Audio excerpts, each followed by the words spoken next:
In the month since Rohingya Muslims first began fleeing into Bangladesh, the United Nations has been at the forefront of the response, delivering aid and making robust statements condemning the Burmese authorities. The situation remains, or seems, a textbook example of ethnic cleansing. But could and should the UN have done more before the killing and burning started? Really disturbing to think that some of this could possibly have been prevented. Caroline van den Abele is a lawyer and aid worker, and between 2013 and 2015 she ran the office of the top United Nations official in Myanmar. This is her Renata Dessalien, a Canadian. It was a stressful time. Miss van den Abele says her boss was so afraid of upsetting the Burmese government that any suggestion that they stand up for the Rohingyas' human rights was off limits, even in internal meetings. Well, you could do it, but it had consequences, and it had negative consequences. It had consequences that you were maybe no longer invited to meetings, or it had consequences that your travel authorizations were not cleared. An atmosphere was created that talking about these issues was simply not done. Ms van den Abele says she repeatedly warned her boss about the possibility of Rohingya ethnic cleansing. But she was labelled an alarmist and a troublemaker and frozen out of her job.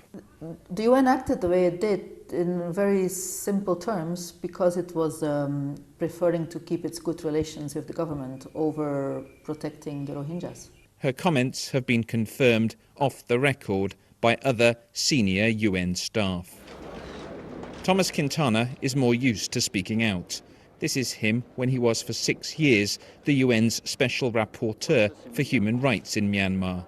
Both Muslim and Buddhist. He told me via Skype from Argentina that Mr. Dessalien tried to stop him covering Rohingya issues when he visited and asked him not to go to northern Rakhine State. So I asked why, and there was no one answer in this respect. It was just a stance trying to not to bring troubles with the authorities, basically. The UN is aware that it does have a problem. This report, commissioned by the UN 2 years ago and leaked to the BBC, says the UN focused too heavily on the oversimplified hope that development investment itself will reduce tensions. A memo prepared earlier this year for the new Secretary-General called the UN in Myanmar glaringly dysfunctional. Could the United Nations have stopped this Burmese army offensive? The answer is almost certainly no. But things just might have been different if there had been a coherent strategy over the last few years demanding that the Rohingyas' basic rights be respected and making aid to other communities conditional on the Rohingyas being treated better. After those damaging internal reports, the UN announced in June that Ms Dessalien would leave her job. But Myanmar seems to quite like her and has blocked her replacement. So she's still here. She is fair and she is not biased. So whoever is biased towards the Rohingya won't like her.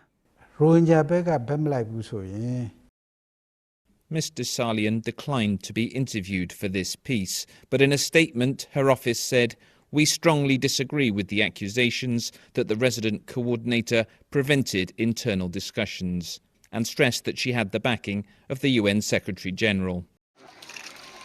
In the last month, 500,000 Rohingya have fled Myanmar into Bangladesh. Their tales of atrocities and abuse a reminder of the warnings that went unheard. Hard to say which action would have been able to prevent this, but what I know for sure is that the way it was done was never going to prevent it. Why not? The way it was done simply was ignoring the issue. Jonah Fisher, BBC News, Yangon.